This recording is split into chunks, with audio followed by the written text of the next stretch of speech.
So obey Jehovah and be saved. The public talk today, the speaker gave a really interesting illustration. Some verses, scriptural verses, will be in the subtitles. I will not refer to them. Now, just imagine that you're at a party. Children, imagine you're at a party and you're playing musical statues. So when the music stops, you must be stationary.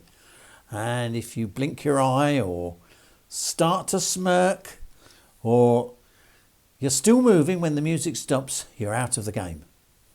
I'm sure you may have played this game. So it's very well put it was. So the moment the music stops, certain people are still slightly moving and they're out straight away. And then the you know those the people doing the adults go around, don't they? And they look you in the eye like this, and they try to distract you. You see, and if you get distracted in any way, you're out of the game. And then the music starts up and it carries on until there's one left who wins the game.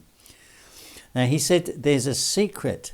If you don't want to be distracted, focus your eyes on something in the room that you're facing. Look at. Keep your eyes focused on it and just focus on that completely, like a chair or a picture.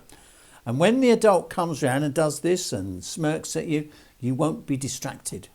And also, while you're playing the game, don't be looking across at the food or the cakes or the chocolates or something and thinking, I want those, because you'll have distracted yourself. And then he applied this game to our surviving and getting into God's new world.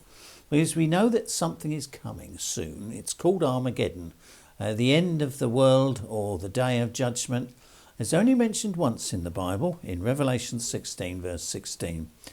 And it says that Armageddon comes and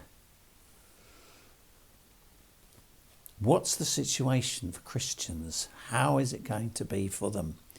And the speaker referred back to an event back in the days of Josiah.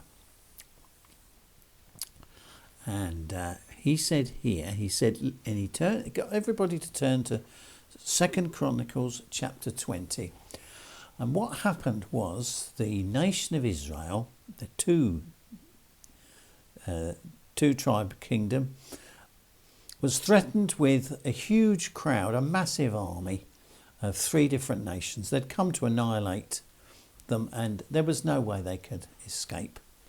And Jehoshaphat and the king made a search for Jehovah, asked the prophets for help, and he says these words, because he says this to God in verse 12. He says, "Oh our God, will you not execute judgment on them? For we are powerless before this large crowd that is coming against us, and we do not know what we should do, but our eyes are towards you." He and the whole nation, it mentions then, it says, meanwhile all those in Judea were standing before Jehovah, that's by the temple, with the king, along with their little ones, their wives and their children. And then it says, then in the middle of the congregation the Spirit of Jehovah came upon Jehaziel, and he was a prophet, and he said they were to stand still. He says, do not be afraid or be terrified because of this large crowd, for the battle is not yours but God's. Tomorrow you will go down to them and you will find their dead bodies. And they did. In fact, the armies slayed each other, and there was just fields full of dead bodies of the soldiers. So they annihilated each other, and that's kind of foretold that will happen at Armageddon, that the nations of the world that come to destroy Christians will annihilate one another. But he said to them, stand still. Now, the point made here is stand still and see the salvation. He didn't say run and hide. You see, you might say, well, there's this huge army coming towards me. I better not stand here. I better run off and hide, find a cellar or somewhere to hide, or run into a forest, try and get away. He told them to stand still. He didn't tell them to fight, get involved. He told them to stand still. They obeyed him. So sometimes we get ideas in our minds, don't we? And if we've been told to do something, then by this person was God's prophet, then we need to obey it explicitly. We don't need to be like the distracted child who's thinking of the cake. And then when the musical game stops, the music stops, they're so distracted by the cake that their attention is off and they move. We need to be focused like the winner of the game who kept his eyes focused. And that was what the speaker highlighted really strongly. He also said that our fight is against our enemy. And so we need to obey the instructions explicitly that we're given.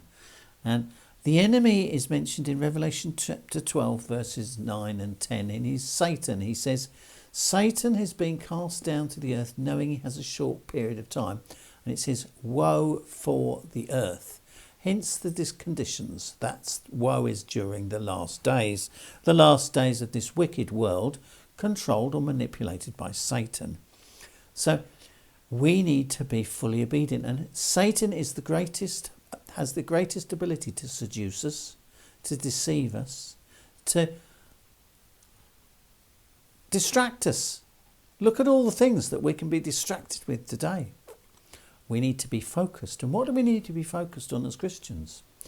To meet together, to read the Bible daily, and to preach the good news as Jesus said. And when the time comes for us to stand still, that's what we need to do.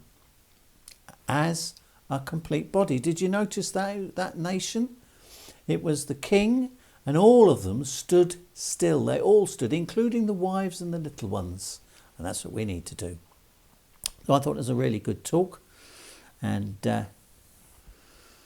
good counsel for Christians. Thank you very much. Take care.